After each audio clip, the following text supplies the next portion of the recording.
We are live and we are live. So yes, I'm so very excited to introduce Rachel. And Dick Ponca, is that how you go by Sure. your full Yeah. name? Yeah, Yeah. so excited to have you part of our Coach Co-working Community Facebook group. And this is a coaching conversation. We've had a couple of these. This is a new group and it's a work in progress, but just a time to come together and just meet a member and talk about something that they're passionate about so that we can kind of truly just get to know one another. And the conversation can be around anything like that would support a coach, like in their practice or individual, or help coaches support their coaching clients as well. And so today we're going to be talking about creativity, which is very fun and exciting. That's one of the reasons I wanted to leave the bedside. I just felt like I didn't get to there was nowhere to put my creative juices were just stopped up, And so I feel like entrepreneurship definitely allows some wiggle room there with creativity. And so I will go ahead and let you introduce yourself. Please tell us a little bit more about yourself first, Rachel, and then we can launch into that discussion. Yeah. Thanks so much. Thanks so much, Emily, for inviting me to have this conversation. I love this. I just love these types of conversations, powerful conversations. So, a little bit about me. Similar to you, Emily, I'm a registered nurse and I am a coach. I'm a board certified holistic nurse coach, and coaching is my passion. I love coaching. I was a bedside nurse for about 10 years, and there were parts of it I really loved, and very similar to kind of what you were talking about. There were parts of it where I felt a little bit like I couldn't fully express myself, or I wasn't totally aligned with my purpose. And coaching really allowed me to be creative, to think outside the box, to remove the limits of what we think we can do as nurses, which was really, really cool for me.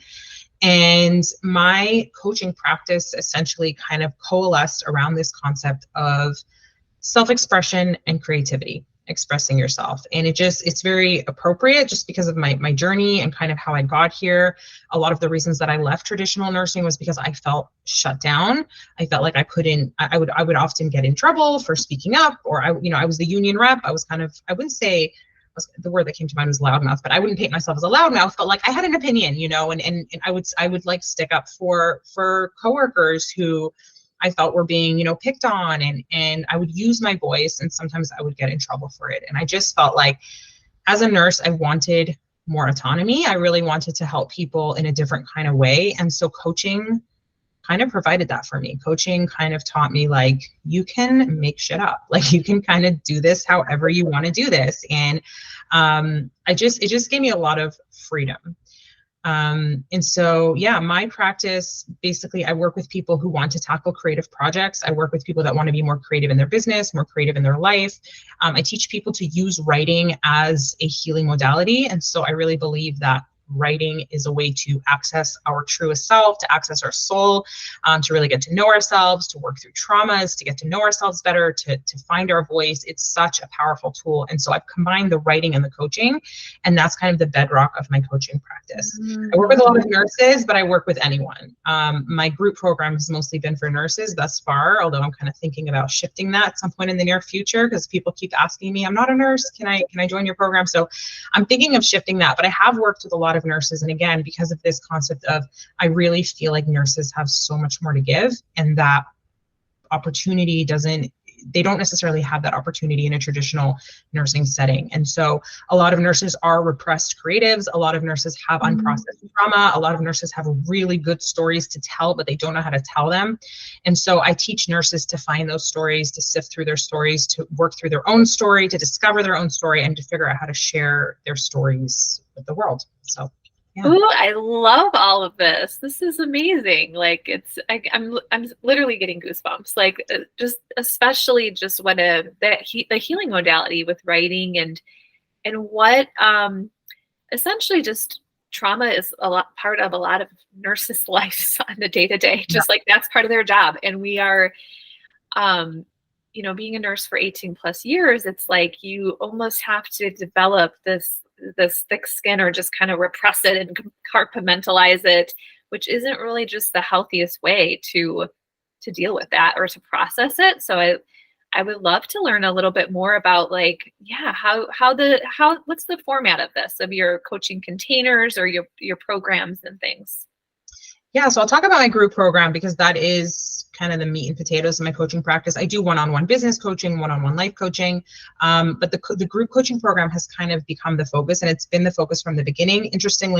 Interestingly enough, I started with group coaching. Like I had a group before I even had one paid client, which they tell you not to do, and that's again where I say you do what works for you. For whatever reason, I had the confidence and I just was able to build that group. My first group offer was very low price point as well. So I think that also gave me just the confidence to sell it. And then eventually, obviously, I raised my prices. But essentially, this is a group container and it's group coaching, but it's also writing. So the container is, I really leverage both of those tools in the group.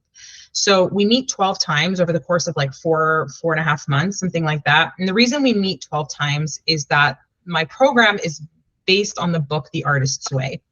And The Artist's Way is an amazing, amazing book about creative recovery, finding your voice, learning how to access that part of you. And that book has 12 chapters. Interestingly, it's kind of similar to like a recovery program, kind of like Alcoholics Anonymous. There's like 12 steps. And she's actually part of the recovery community. And so I think that's part of why she structured it that way. It's like there's these 12 steps. And so we have 12 sessions, and each session we're kind of exploring a different theme from the 12 chapters of the book. And so the first theme is recovering a sense of safety. That's where we start. And that one's really important for nurses because a lot of nurses don't feel safe to express because they're, well, what if I violate my patient's privacy? And we're used to following rules and we're used to following protocols. And so when nurses start to think about writing and sharing those stories, a lot of fear comes up. And so we kind of work through a lot of that. We learn how to establish a sense of safety within ourselves. And so that's kind of like the bedrock of the program. And then the next week we explore like recovering a sense of identity. And so every week we're kind of exploring a different theme.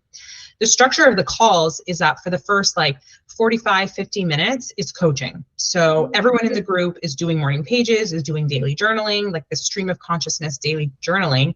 And what happens when you do this kind of daily journaling is a lot of stuff comes up, right? Like you're writing every day. Sometimes it starts off great and you're feeling giddy, and then you're writing and it's like day 21 and you're like, oh shit, I need to leave my job. Or you learn something about yourself, or you develop resistance and you stop writing altogether and you're like, oh my God, I can't do this anymore. And so people come to the group with things to share because they're doing this inner work, because they're journaling every day. There's all this stuff that comes up. So the first portion of the call is just coaching, is just me holding space and listening and what's coming up in your morning pages, what kind of blocks. Sometimes we even talk strategy because sometimes people are a little bit further along and they're really like, I'm thinking about publishing. I really want to start a blog, or I want to, start working on my manuscript. Where do I start? And so it's really just coaching, right? Coaching around whatever you have going on. This is like the same group of people, women or men, or mostly women or women or men. Yeah, I can have both in the group. And so, yeah, there's like 5 or 6 people in the group. You're starting with the same group. You're finishing with the same group. And again, that's kind of to like create that container of safety. It's like we're going on this journey with the same group of people. And then the last portion of the call, like the last 30 to 40 minutes, we actually write together. And that part is my favorite part. I give a writing prompt. Sometimes the writing prompt is like, I like to kind of put them in 2 categories. There's like journaling prompts and writing prompts. Like a journaling prompt would be like, what are your goals for 2024? Or kind of like inner work kind of questions. And then sometimes a writing prompt would be something like describe a sound from childhood, or talk about a time that you were afraid as a child, or like kind of uncovering stories. And so we do these different types of journaling prompts. People share all sorts of things. And then you have an opportunity to share your writing with the group. No one is ever forced to share. Most people do choose to share. And what's really cool is we often think that we're not as good as we often think our writing is not as good as it actually is. And so when you read your writing to a group and you see people reflecting back to you like, wow, you're a really good writer, it builds that confidence. It starts to grow that container of safety. You start to feel more safe to share. And then that spills out into your life. You just feel more confident to express yourself, to share everywhere you go. And so that's the basic structure of the program. It's like half coaching, half writing. And then there's also like online modules, little inspirational things to help you with your creativity. I also offered like these writing spaces similar to like the co-working spaces that you do. I offer these spaces where people can just come and sit and write, just to kind of yes, to sit and write. And yeah, people, it's been amazing. I'm about to start my 5th season, and it's been very challenging, but it's been really fun. And I've seen such amazing shifts in people around discovering their creativity. People who are like digging up old poems, oh, I haven't written poetry in 35 years, and like digging up their poetry from college, or people are just learning to have more fun. We talk a lot about like artist dates, going out and having fun, and just spending time with yourself, playing, like just kind of accessing this right brain, because most of us, because of the society that we live in, especially as nurses, where we're very science-minded and we follow protocols and rules, a lot of us live in that left logic brain. And so much of this program is learning to shift into your right, expansive, creative brain. And it's really, really powerful. Yeah. I love that. Just about like just having more fun and enjoying life more too. Like, I feel like I've heard this a lot with nurses, like they just are like, creativity, like what, I'm not creative, and just like they don't even just open their minds to the possibility that we're all creative. Like that's part of our just highest self energy is creativity. And we use creativity in so many different ways that it's not like, I think some people are like, oh, creative, like make a painting or write a book, but there's creative problem solving. There's just so many different ways to use creativity. 100%. Yeah. Yeah. So, and I like how you call some people call it coaching containers, but you call it season. And is that what you're referring to? Is that kind of synonymous with like a container that you're starting? Yeah. So I've done 4 seasons, although in some of my seasons I have 2 containers. I kind of have days launch, so like I've done 4 launches so far. The first one was like a group of 10, and then each subsequent one was like 2 groups of 5. I broke it up into smaller groups. And so, yeah, it's just kind of like each season is like my next launch day.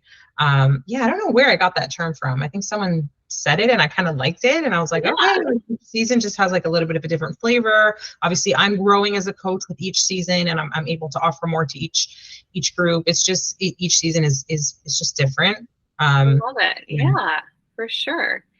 For those that don't know about morning pages, I learned about morning pages from you, and then I have a coworker from my coach. I have a peer from my mentorship program that has done this for years and taught me more about that as well. But so for those who don't know, I mean, I should start this because I think that for some reason, and I'd love to hear a little bit more about this from you, but I'm really resistant to writing. I just like have the worst handwriting, and I'm like, it's so like painful to me.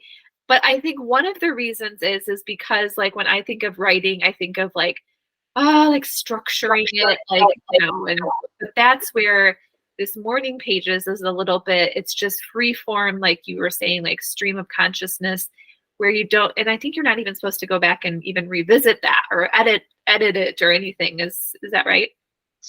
Yeah. So I love that you brought that up. I love that you brought up the handwriting. I love that you brought up the resistance, because I mean, I've probably told hundreds and hundreds of people about the morning pages, and I've gotten a lot of feedback, and this is a very common pattern that I see with the morning pages. So just to kind of define the morning pages, this is a concept from The Artist's Way, from Julia Cameron, and she essentially says you sit down, it's pretty simple, you sit down every single morning and you write 3 pages, longhand stream of consciousness journaling. Now, I want to add, because I work with so many nurses who are very fixated on the rules, very often at the beginning when I'm starting to coach people around morning pages, they're asking questions like, what size notebook?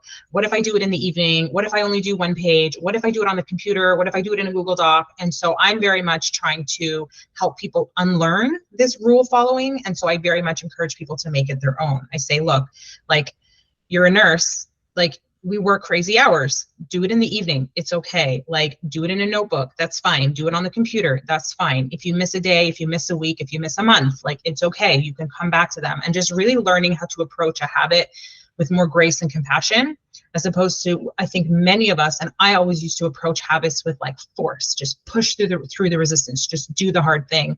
And morning pages really taught me to let go of that a little bit. That really taught me to be like, I can make this my own. Some days I'm doing a voice note. Some days I'm too tired. Really just learning how to be compassionate with myself and building this habit. Now, the resistance that comes up with the morning pages, the idea with the morning pages is we want to be creative.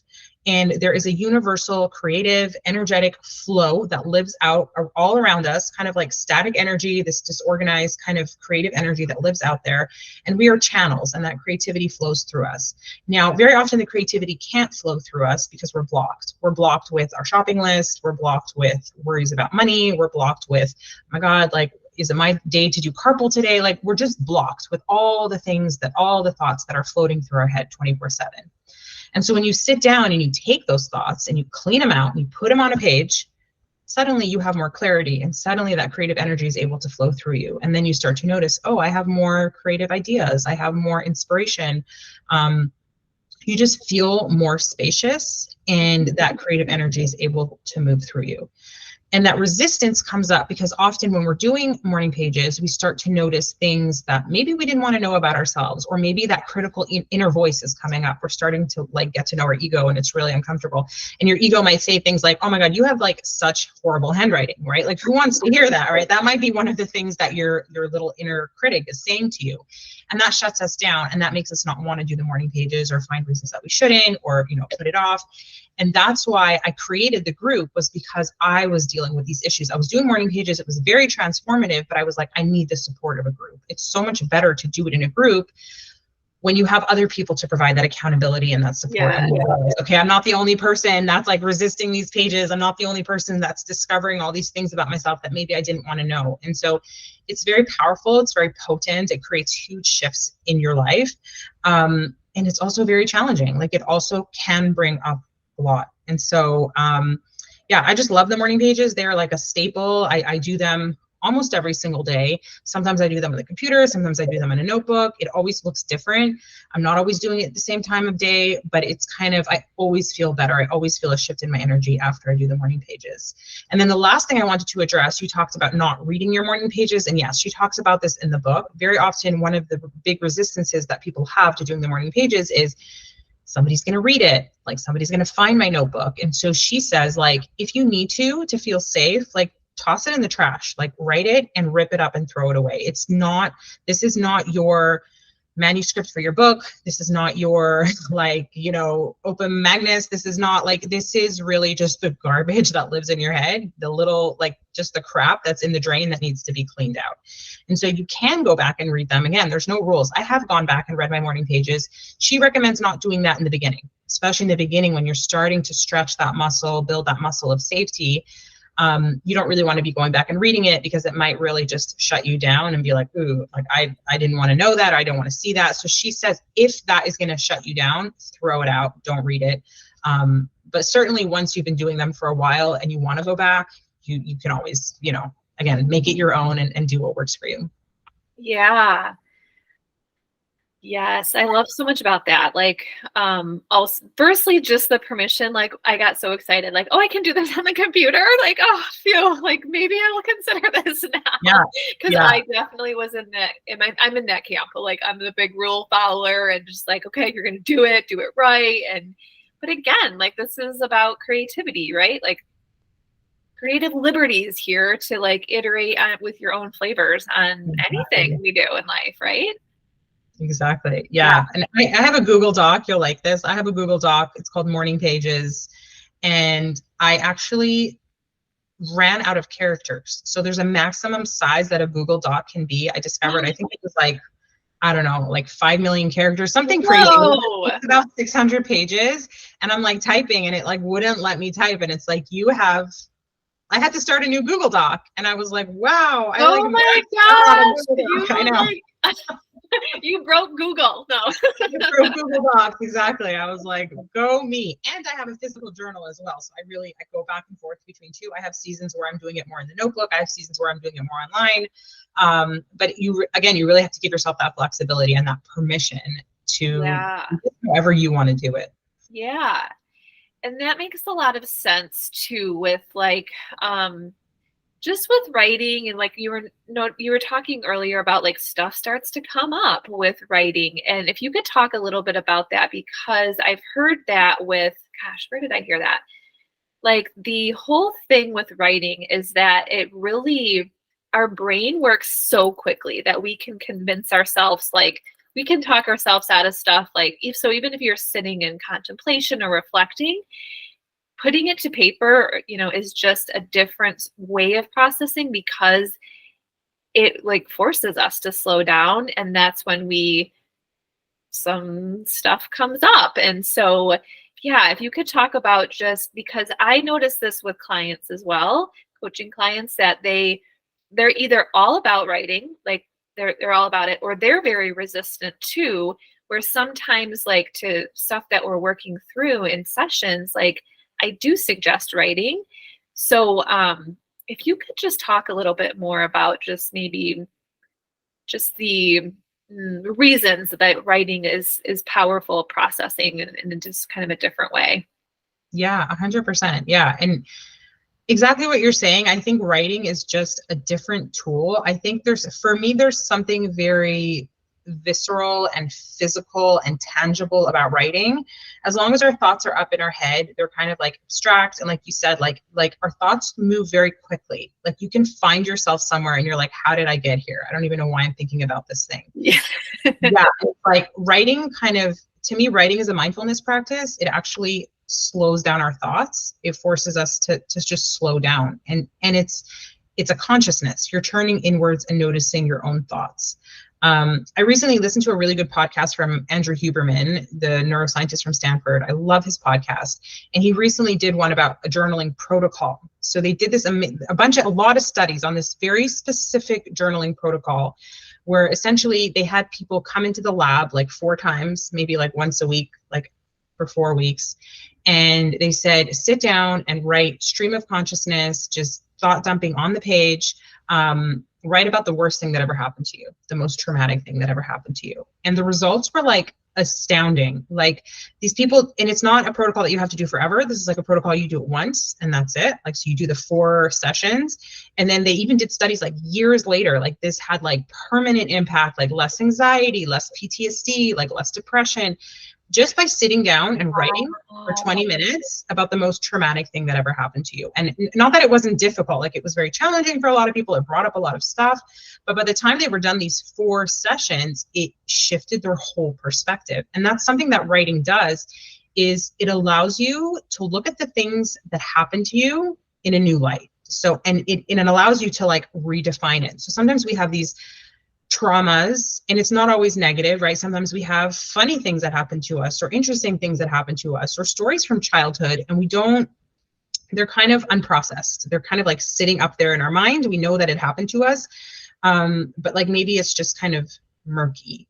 And then when you sit down and write about it, especially if you write about the same thing multiple times, you start to just gain this new perspective. You start to notice themes in your life. You're like, oh my God, maybe you'll discover like, I struggle with motherhood, or I always wanted to be an astronaut, or whatever it is. You start to notice like these themes rising to the surface, and you just get this like new perspective on your life. A lot of what I teach in my course, and a lot of what I'm obsessed with, I love memoir. Like I love reading a good memoir. It's always been my favorite genre of books since I was a teenager. And I think part of it was like, to me, it was just so empowering to read someone's story, someone that went through, a book I'm thinking of is like a woman who survived she grew up I think in Sudan, in a very like extremist Muslim household, and she survived female genital mutilation, like just a very challenging childhood. And I read this book as a teenager, and I was like, this woman is so poised and confident and has such a perspective on her life that I can't imagine going through that and having that level of just being able to move through the world in that way. And I just thought that was so inspiring. And I think so much of it had to do with her writing her story and gaining perspective and being able to frame it in an empowering way, right? Like it was like these horrible things happened to her. She could have come out of it as a victim. She could have been like, oh my God, these terrible things happened to me. And maybe she was there for a while. Most of us have to go there for a while. But then she was able to come out and be like, I'm a survivor. I overcame this. And just to frame it in a different way. And so writing our stories, and not just writing, I mean, even just telling our stories, but writing is particularly powerful. Sitting and writing our stories allows us to like get this perspective on our lives. It allows us to frame things in a way that is empowering, and it really can shift things in the most amazing. I've seen it like again and again in my work. I can give stories, but like, you know, people that have been through really challenging things, and by the writing and the processing and then allowing people to witness their stories, they were able to just shift their entire life and the way that they view themselves. Wow. Yeah, that just sounds just like self-therapy, like very therapeutic. Yeah. Yeah. Oh my gosh, that's very rich. Yes. So many questions. I want to not digress too much, but so many things came up. Where do you want to go from here? Because I can go anywhere. Yeah. I mean, I got stories, but I'm curious, like, yeah, what's coming up for you? I'm curious because you said you started the morning pages. You said you had resistance. I'd love to hear more about what that looked like. Yeah, I don't know if I learned about morning pages. I haven't read the book. Like maybe that would be a good place to start because, well, firstly, just having this conversation, like I usually have to kind of like convince my mental mind to do anything, like the reasons to do it. So all of this that you just said, I'm already like, I gotta check out Rachel's container and see what this is all about too. And so I think starting the book would be good too. And maybe I did it for like a few days, but not much. And I need to give it more of a chance. I should give it more of a chance. And so yeah, where does the resistance come up for me? It's just kind of like I don't know. Like I just kind of feel like it's a chore. Yeah. um but there's just so many reasons to it that that just would make it be Yeah, very it's like just one more thing to do, you know, and we all have our list of self-care practices and things that we do, and it's like, okay, like yet another one. I think for whatever reason, like I just connected this to this one. It just, a lot of light bulbs went off for me. What's interesting though in my program, and I noticed this a lot, is so she actually has two components of the program. She talks about morning pages. So the analogy that she uses is like a radio, and she's like, you have a radio, and the radio, you put up the transmitter. I always mix up the transmitter and the receiver. You put up the transmitter, like I'm ready to receive. And then the radio needs to receive. And so she's like, when you do your morning pages, that's like you're opening yourself up. You're like, I'm ready to receive. Here I am. I'm clearing the pipes. I'm creating some space. And then if you want to like receive the inspiration, you want to go out and get the inspiration. So the second component of her program is what's called the artist date. And the artist date is when you go on a date with yourself, she says once a week, and you do something fun or light, or, you know, just go to a museum. Or for me, it's like when I haven't done an artist date in a while, it's like wander through World Market and just like touch the things and maybe buy myself a mug, you know? And it's so interesting because when I start my program, most people, they have a little bit of resistance to the morning pages, but like eventually they get into it. Like they start to see the benefits and they're like, this is really shifting. This is amazing. But the artist date, people have more resistance to. And again, I work with nurses. We love to check our boxes. We love to like follow protocols and rules. And it's like the morning pages is like the doing. And then the artist date is like the being. And people have more resistance, I think, to that, like just pausing, just dropping everything and going for a massage or going to a museum or going to a show. Like that's kind of, ooh, that's uncomfortable. Like, what do you mean? I got to spend time with myself and have fun like that. Yeah, people have a lot of resistance. I have a lot of resistance to it. Like I actually struggle more to do my artist date than I do to do my morning pages. And so just something to think about, you know, like for whatever reason, like that just creates resistance in people. Tell me more about too, like the receiving, because I think of writing as like an outputting, but you're saying it's a receiving. So tell me more about that.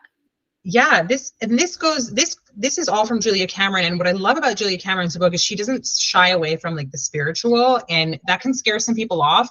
But she uses like, you know, non-denominational terms. She encourages you to kind of use whatever words work for you. But she really presents creativity as a spiritual concept, right? She's like, creativity lives out there in the world. There is God energy or whatever you want to call it. And that flows through us. We are creative beings. Yeah. And Elizabeth Gilbert talks a lot about this as well. She's like she's big in the creativity space.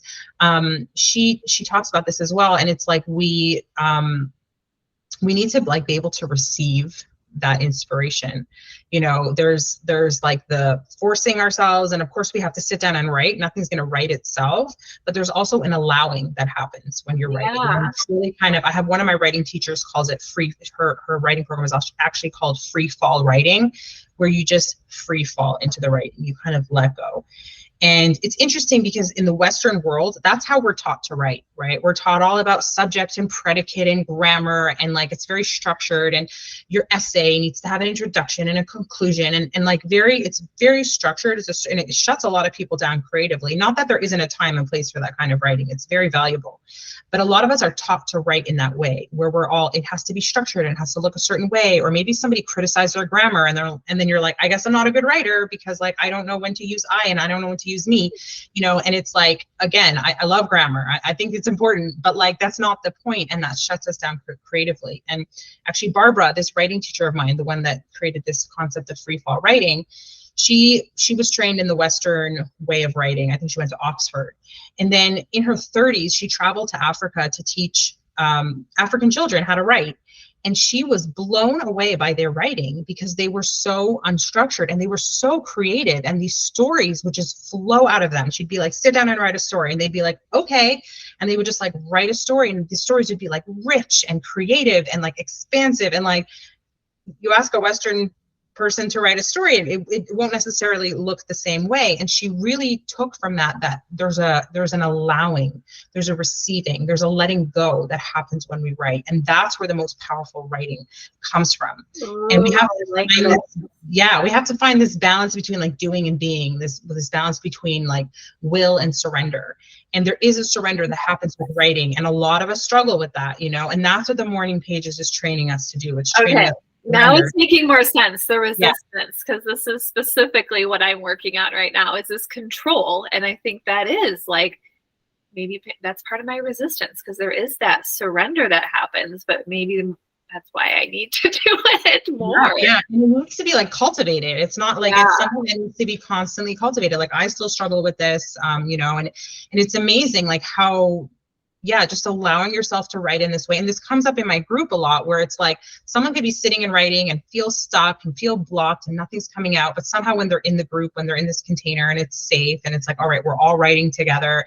And then the things that come out of people, they're like, did I just write that? Like sometimes people will write poetry and they're like, I've never written poetry before. And I'm like, that's an award-winning poem. Like that was really good. And it's almost like some force just flowed through them, and this writing came out of them, and it's just incredible. Like it's hard to like put into words, but it's just so powerful when we just allow that creativity to flow through us, the things that are able to come out of us. It's amazing.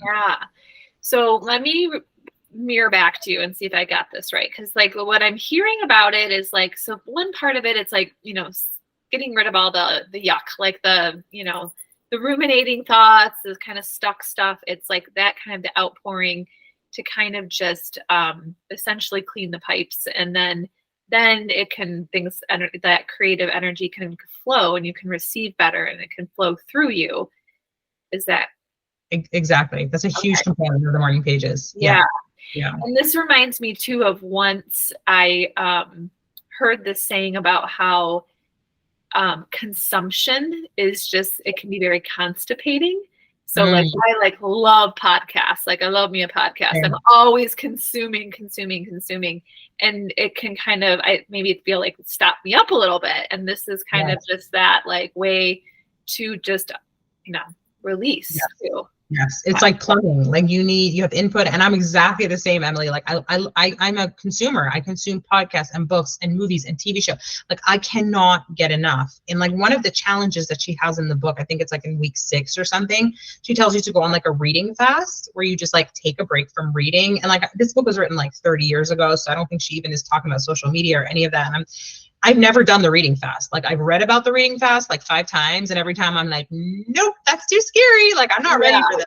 One day I will do it, but I'm sure for me it would involve more than just not reading, not going on social media, not listening to podcasts, not watching TV. I think I would love to take a week off of all of those things and see what happens, see what kind of space that creates in my mind. But I have not done it, full disclosure. Like I've thought about doing it. I'm not there yet, but it's powerful. It's really powerful to take a break from consuming. Yeah. This makes a lot of sense too. And I do feel like I do have that tendency to like ruminate. And so I wonder if that would also just kind of help with that. Like sometimes it's that hamster wheel of, especially if I'm excited about something or upset about something, like, oh my gosh, the insomnia. Like it's just like as soon as I get up to go to the bathroom, brain turns on, rabbit wheel, or hamster wheel starts going again. And so have you with that, like with, because I know like sleep is always a big thing, or insomnia. Have you experienced it helping serving people in any way, like with that? Yeah, I've had a few clients who ask me, oh, can I do this in the evening because it really helps me sleep? And I'm like, absolutely. I'm like, you can do it twice a day. You can do it in the evening if that works better for you. A lot of people, that thought dumping before bed helps them to sleep better. It hasn't happened to me in a while, but it has happened to me where I wake up in the middle of the night and I'm like, I need to write now. Like the idea hits me in the middle of the night and I have to actually get up and write. That hasn't happened to me in a while. I'm a pretty good sleeper, so I know it's not something I struggle with, but sometimes I will just wake up in the middle of the night and it's like, all right, we got to scribble down this idea or it's going to be gone. Like I know that if I go back to sleep, it's going to be gone forever. So yeah. I'm curious to ask you a little bit too about, because again, I'm the rule follower and I love like you just gave me a permission slip to just kind of do what I want in my coaching practice too. Yeah. Where I did some group coaching early on, but then similarly heard like, oh, you shouldn't do, group coaching until you have X number of clients. And so I'm like, okay, I just better, So anyway, I am this in 2024. I think I am going to create like a group space. And so would just love to hear any tips too about like your enrollment process. I'm assuming it looks a bit different. Maybe I don't even know what it looks like versus like a one-to-one client. So would like to hear a little bit about how you set this up. Yeah, so it's similar to setting up for one-on-one space. I will say from day one of this thing, I have been messy action 101. Like I embraced messy action. I think it's the reason I was able to like grow so quickly in my business was because it was like, okay, this doesn't have to be perfect. Let's just go. Let's just do it. Not that it hasn't caused its fair share of anxiety, but it's like really to just make it your own, do the thing. So my enrollment process for my group is basically, I promote myself a lot on social media. I go on podcasts. I talk about myself wherever I can. And a lot of that was learning to break through those blocks, the self-expression. And it's something I'm still working on constantly, but really letting go of worrying about what people are going to think and really just talking about my program. And part of it also is like, I believe in this so strongly. I believe in this medicine and I want to bring this medicine to as many people as I can. And the way that I do it is essentially I have one call instead of two calls. And so I have a link to sign up for a consultation for Heal the Right Way. Most people, by the time they get on that call, have heard me on a podcast. I gotta pause that a minute first, because the people that haven't been a part of your group, like that was just the cutest, catchiest thing when you say Heal the Right Way. It's WRITE. Yes. Like just so adorable. I love it. But okay, go on. Yes. So that's the name of the program. It's Heal the Right Way. And so by the time people get on a consultation call with me, they've watched a live, they know a little bit about me, they've heard something. And so very much it's like a regular proposal call. I always start with agreements. I always start with, this is a coaching call. I'm here to hold space. I'm here to listen. This call is for you. And I always preface at the beginning, yes, I will be selling to you on this call. I will be talking about my program. There is no pressure to buy. But the primary purpose of this call is really for me to help you gain some clarity, whether that's working with me, whether that's figuring out your writing goals, whether that's starting a writing practice, whatever that looks like. And then it just proceeds like it's kind of like call one and call two together in one call. And then about 15 minutes before the end of the call, I talk about the program and then, do all the successful nurse coach methods, Rich Lippman, all the different coaching things that I read. We work through objections if there are any. And then hopefully people sign up for an amazing, life-changing program. Yeah. And do you usually do like a 60-minute call or Do you do shorter Yeah. or longer? 1 hour call. I've experimented. So again, this is where I encourage people to play around. I've done some 30-minute calls. Sometimes I feel like, oh, this person's like really ready, or they really seem to know a lot about me, or we have a past like rapport already. And I'm like, all right, we're just gonna do a 30-minute call. Sometimes it's enough, sometimes it's not. Lately, I've been doing the 60-minute calls just to kind of keep it consistent, but I definitely encourage people to play around. You know, sometimes I do 2 calls. Sometimes the person doesn't feel like they're ready by the end of the first call, and it's like, I'll offer them a second call. It always looks a little bit different. Sometimes I get on a proposal call and it's clear that this person is not a good fit for the program, and I'll pivot and I'll say, hey, look, I don't, it doesn't sound like you're interested in the program, but I also do one-on-one coaching, and maybe I'll sell them my one-on-one coaching. So a lot of coaching is about being flexible and really just being tuned into what the client needs and what the client wants, and really being able to, like, this is the hardest part, but being able to like kind of take yourself out of the equation. It's like, of course I want this person to sign up for my program, like of course but sometimes they're just not a good fit, or they're not ready, and so I have to really be tuned into that. I had a call like this yesterday, and it was a wonderful call, and it became clear like halfway through the call that like the program wasn't a good fit, but this person needed business coaching. And so I offered my business coaching. And so it's just really about pivoting. It's interesting because I'm actually taking an improv class right now, which it is the hardest thing I've ever done. I'm just like, I don't know what I signed myself up for. I feel like I threw myself in the deep end. I've always wanted to learn how to act. And I was like, oh, I'm just going to take an improv class. And I show up on the first day and I'm like, I am out of my depth. It's very challenging. It's very, very challenging. But one of the things I'm learning from improv is letting go of that fear of what people think. Like basically improv, you stand up in front of a group of people and make an idiot of yourself. You're playing, you're making up silly scenes, you're just saying random things.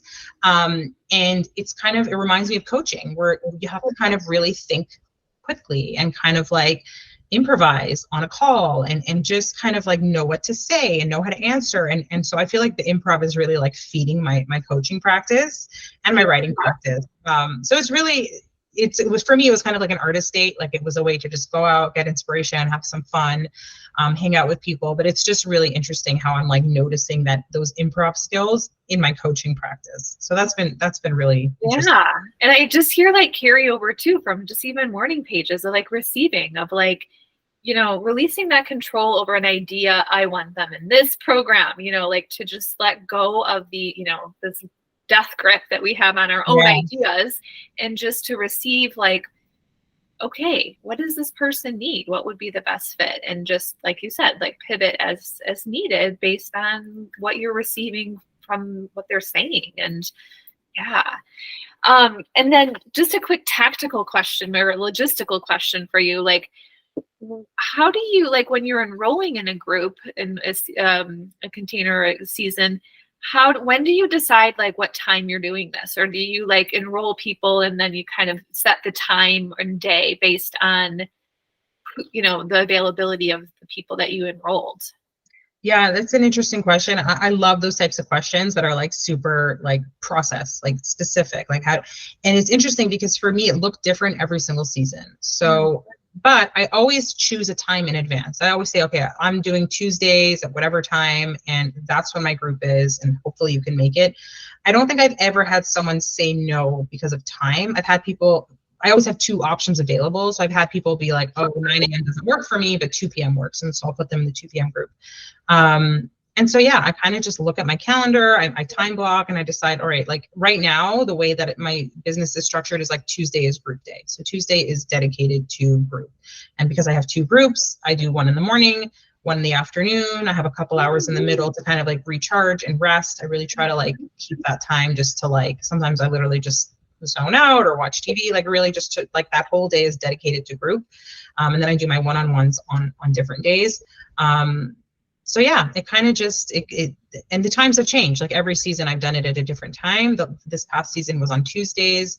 And I'm going to do Tuesdays again this season, but I changed the times. I decided to do the groups basically back to back. Like I was doing 9 a.m. and 2 p.m. and now I'm going to do 10 a.m. and 12 p.m. just to kind of like do the group and then rest for the rest of the day. I'm experimenting. I'm just trying different things and seeing what works.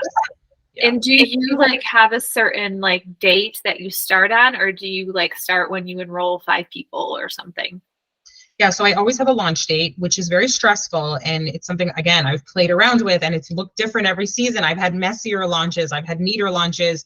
My last launch was pretty messy because the launch day was approaching, and I didn't feel like I had enough people signed up. I really wanted more people signed up. And so I had this conversation with my coach. There was all this like self-doubt and self-criticism. And she's like, Rachel, it's your practice. It's your coaching program. You can email the people in your program and be like, I've decided to delay the start date. And like, nothing's going to burn down. Your business is still going to be okay. Like, it's fine. And that's exactly what I did. I felt bad. So I offered those people like a couple of extra one-on-ones just to make me feel better. I don't even think I had to do that, but it just made me feel better because we were supposed to start on this specific date and we didn't. I said, we're pushing it off by a month. And I just offered them a couple of one-on-ones, which they both took me up on. And yeah, and then by the time my new launch date came, I had enough people and I was ready to launch. So I think there's different ways to do it. And I do sometimes toy with that idea of using that method of kind of like not having a launch date. And then once I have enough people, just starting. But I always worry that like without a deadline, I'm not going to like do the work and get the people signed up. Yeah. And so it's very helpful for me to have a launch day, but it can be very stressful. I once had a season launch, and I was doing like I think I had 3 or 4 proposal calls the day before, and I think 2 or 3 of those people signed up. And so I was like literally last minute getting my people signed up. Again, it's your practice. Like, you really get to structure it how you want. You can push off your launch dates. You can move those around. This is something that I'm really learning, is to like let go of like things have to look a certain way, you know? Yeah. And I think that's I've heard from other coaches as well, that it's like people wait to the last minute always. Yeah. And like the same sentiments. It's just so stressful, like the enrollment of that. And so maybe not even just for you, a deadline, but for other people, because people are like, oh, I'll get around to it. I'll get around to it. And like, it was like an indefinite, like, you know, like there's no deadline for others either. Like, may or may not ever happen. Right. So exactly. Yeah. And if anyone is interested in my next season, I'm launching January 9th is when we launch. So in just a few weeks, and I don't have a lot of spots. So I have a lot of calls on the calendar. I only have a couple spots left. So if anyone is interested, I would get on it and move quickly because I am running out of spots. So interesting. Yeah. That, and it actually might even be part of my New Year's resolution of like, maybe I should just give morning pages like a real good shot, like 45 days of it, or, you know, just give it a real good shot and see. Yeah, so that's good information to know. You have the season starting January 9th. You have a Facebook group as well called Nurses Who Write, right? Is that, yeah. Yes. And then any other like resources that you want to share, or any other, you mentioned like you do some, you know, done some YouTube stuff, or anything, any good kind of things that people might want to know for either themselves personally or to refer like clients to for like resources as well. Yeah, so those are the best places to find me. Facebook, I'm Rachel Dick Plonka. My Facebook group is pretty active, Nurses Who Write. My website, Rachel Dick Coaching, that's if like you want to see all my programs and all my offers. It's all kind of in one place. And then yeah, I have a YouTube channel, Instagram. I'm at Nurse Coach Rachel. I'm on all the platforms, all the things. I also have a newsletter that I've actually been doing for the last 4 or 5 months, that's been new for me, and that's been really fun because that kind of forces me to write. You know, it's so funny as like a writing teacher, I sometimes feel like I don't have that much time to write. And I've heard this from writing teachers. It's like, oh, I'm busy teaching everyone else how to write. Like, so the newsletter is kind of forcing me to, I don't know, just kind of sit down and write. And so my newsletter, very often I'll send out links and resources, what I'm reading now, inspirational quotes. It's just kind of like this fun thing that I put together, and so that you can sign up on my website. That's the best place to sign up. Yeah. Yeah. Awesome. Well, great. I also would love to grab that. You mentioned that, I think it was called Writing Protocol or something like that, or it was a podcast, or there was Writing Protocol, that study that was done. That would be, that was Andrew Huberman, the Huberman podcast. And it's one of his like last few episodes. It's called like a journaling protocol, something. I don't remember the exact title, but if you look up like Huberman and you look at the last few episodes, you'll find that one. His podcast, I don't know if you've ever listened to him, but they're long, they're dense. He's a professor at Stanford, but they're worth it. Like, they're juicy. Like, if you're willing to like sit and listen to a 3-hour podcast. I don't listen to every single episode. I just don't have that kind of capacity. But like, if there's a topic you really want to dive into, you know, anything. I mean, he talks about tobacco, cannabis, caffeine, the effects on your brain, writing, you know, like he just has these really interesting topics, and he comes at it from like a very scientific perspective, but really easy to understand. Like he really breaks it down for like laymen. I mean, we're nurses, but like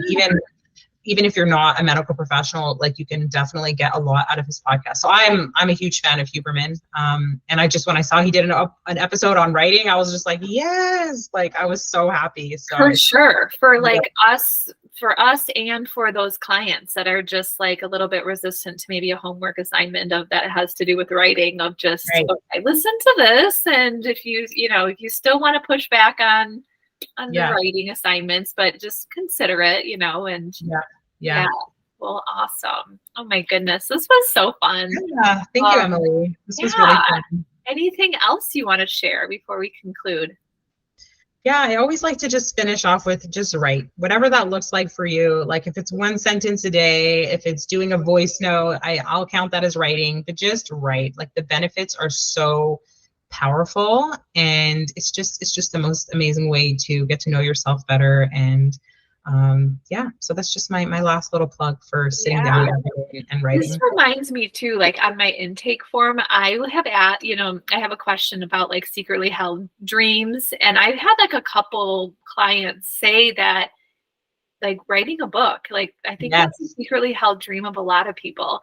And so kind of wondered if you had any like advice, or like if you had a resource or you are a resource of anyone that just like that avenue of like and totally, that's part of how this started for me. Was I always wanted to write a book, and I always found myself saying to nurses who would tell me their crazy stories, oh my God, you need to write a book. And it's so interesting. I was talking to Tilda, who's a writing teacher, a mentor of mine. She helped me start this program. She's someone that's been a big influence on my writing.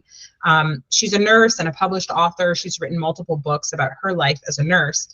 And something that she said to me yesterday, and she has said this before, she said, Rachel, I have so many people reaching out to me saying, I want to write a book. And she's like, I'm so supportive. I tell them, let's go. Like, I'm here if you need me. I'll meet you for coffee. Like, tell me what you need. But then they don't want to write. So it's like they want to write a book, but they don't want to write. And so you can't write a book without writing. And so that's, again, where I always circle back to like morning pages. Like you've got to start somewhere. You need to write a lot to write a book. And I don't just mean like the actual 300 pages of the book. If you're writing 300 pages in a book, there's hundreds and hundreds and hundreds of pages of the pre-writing, of the excavation, of even the manuscript before you edit it, and finding the stories. Like there's so much writing that goes into writing a book. And so the best way to start writing a book is to sit down and write. It sounds so simple, but so many people have resistance to doing it. They're like, I want to write a book. It's always been my dream. It's like, okay, sit down and write. And it's like, no, not that. And it's like, well, you know, like what did we have in mind exactly when we said we wanted to write a book? And so I do have a ton of resources on publishing, editing, courses you can take. Like Hay House Publishing is a wonderful resource around self-publishing. Another person that I really promote a lot is Allison Wearing. She has a program called Memoir Writing Inc. She just went live in my group last week. If anyone wants to catch the recording, it's there in my group. She's a wonderful resource. So I have a ton of resources. In my program, I have a whole module with like resources and places to go when you're ready to publish, places to publish, editing resources, all that kind of stuff. But that's really like step 24. Like, honestly, like I have that because a lot of people want it. And some of the people that I work with are eventually ready for it. But it always just starts with sit down and do your morning pages. Just sit down and write, see what's inside, and then we can tackle the book, you know? Just skimming off that junk and stuff too, to get to the good stuff and to Well, oh my gosh, this was so great. Wonderful. Thank you so much for doing this. And I'll be dropping this in our Coach Co-working group. And happy holidays and happy new year to you. You too. Happy New Year. Thanks, Emily, for this opportunity. I'll see you around. Thanks so much. Bye. Bye-bye.